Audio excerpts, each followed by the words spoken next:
안녕하세요. 류용석 법무사입니다. 이번 시간에는 개인 회생을 할 때 보호받을 수 있는 임대차 보증금과 관련해서 얘기를 해보려고 합니다. 개인 회생에는 여러 가지 지켜야 될 원칙들이 있는데요. 그 중에서 가장 기본적인 원칙이 바로 청산가치 보장의 원칙입니다. 간단히 얘기하면 내가 가진 재산보다는 많이 갚아야 된다는 얘기예요.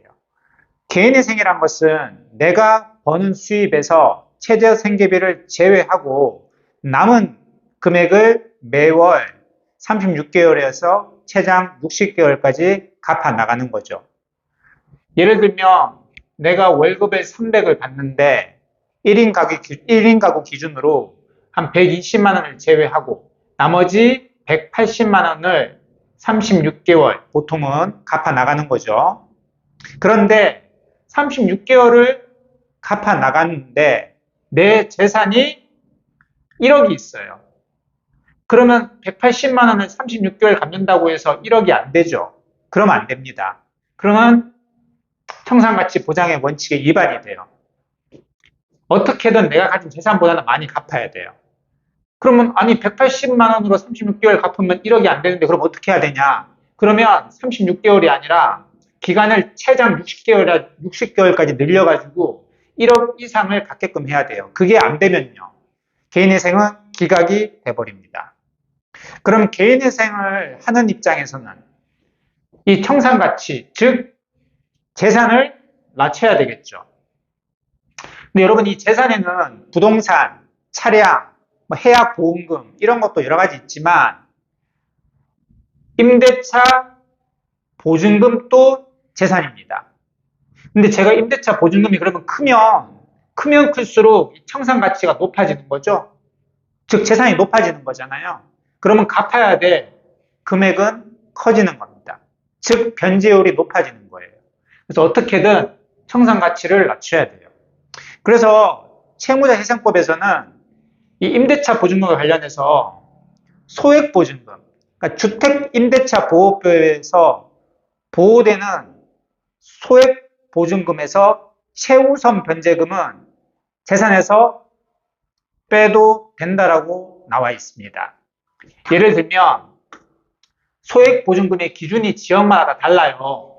서울은 2023년 현재 1월 기준으로 1억 보증금이 1억 5천이면 소액보증금이라고 해요. 그래서 보증금이 1억 5천인 임차인은 아무리 못해도 5천만 원까지는 최우선 변제금으로 받아갈 수 있습니다. 아무리 그 앞에 그 부동산에 근저당권자가 있다고 하더라도 이 5천만 원은 받아갈 수 있어요.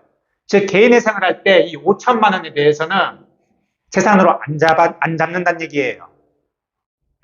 그리고 광역시 같은 경우는 7천, 보증금이 7천이면 2,300까지는 최우선 변제금으로 보호를 해줍니다. 즉 이것도 재산으로 안 잡는다는 얘기예요. 그만큼 그러면 재산이 낮아지기 때문에 내가 개인회생을 할 때 갚아야 될 변제금이 낮아지는 거죠. 청산가치 보장의 원칙 때문에. 제가 말씀드렸잖아요. 청산가치, 즉 재산이 없으면 없을수록 내가 갚아야 될 변제율은 낮아진다. 그래서 어떻게든 재산을 낮춰야 되는데 이만큼은 빼줍니다. 그런데 여기서 문제가 발생하는데 서울에 내가 보증금이 1억 5천이 아니라 1억 7천이에요. 그러면 서울 기준으로 소액보증금에 해당되지 않죠. 그러면 이 5천만 원도 보장이 안 되느냐 이렇게 알고 계시는 분들이 상당히 많으세요. 대리인 사무실에서도 그렇게 알고 있는 경우도 많고요. 회생위원도 그렇게 알고 있는 경우도 많아요. 그래서 보정을 내리는 경우도 많습니다. 보증금이 1억 7천이네. 그러면 이 5천은 보장 못 받으니까 전액 다 재산으로 하시오. 이렇게 보정을 내리는 경우도 있습니다. 회생위원 또 모르는 거죠? 아무리 소액보증금에 해당하지 않더라도 이 최우선 변제금은요 보호받을 수 있습니다. 면제재산 신청을 하는 거예요. 면제재산 신청을 하면 됩니다. 비록 주택임대차 보호법에서 보호해주는 소액 보증금에는 해당하지는 않지만 제가 지금 거주하고 있는 곳이잖아요. 살고 있는 곳이기 때문에 이 재산에 대해서는, 이 최우선 변제금에 대해서는 보장을 해 주셔야지 제가 살 수 있습니다. 계속해서. 이걸 다 재산으로 잡으면 제가 살 수가 없습니다. 이렇게 면제재산 신청을 하시면 되고요.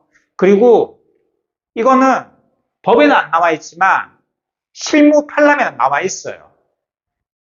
그렇기 때문에 여러분 이렇게 정리하시면 돼요. 즉 최우선 변제금은 보증금이 얼마이든지 상관없이 무조건 보호받을 수 있다. 즉 청산가치에 반영시키지 않아도 된다. 즉 재산에 포함시키지 않아도 된다. 이렇게 정리를 하시면 될 것 같습니다. 물론 별도로 소액보증금에 해당하지 않으면 면제재산 신청이라는 것을 해 주셔야 돼요. 그걸 모르는 대리인 사무실이라고 한다면 알려주셔야 되고요. 그리고 회생위원이 그렇게 모르고 보정명령을 내리면 알려주셔야 돼요. 면제재산 신청을 하면서. 예, 오늘은 주택임대차 보증금과 관련해서 개인의 상할 때 이 보증금들은 보증금 중에서 최우선 변제는 보증금 액수랑 상관없이 무조건 보호받을 수 있다라는 점을 살펴봤습니다.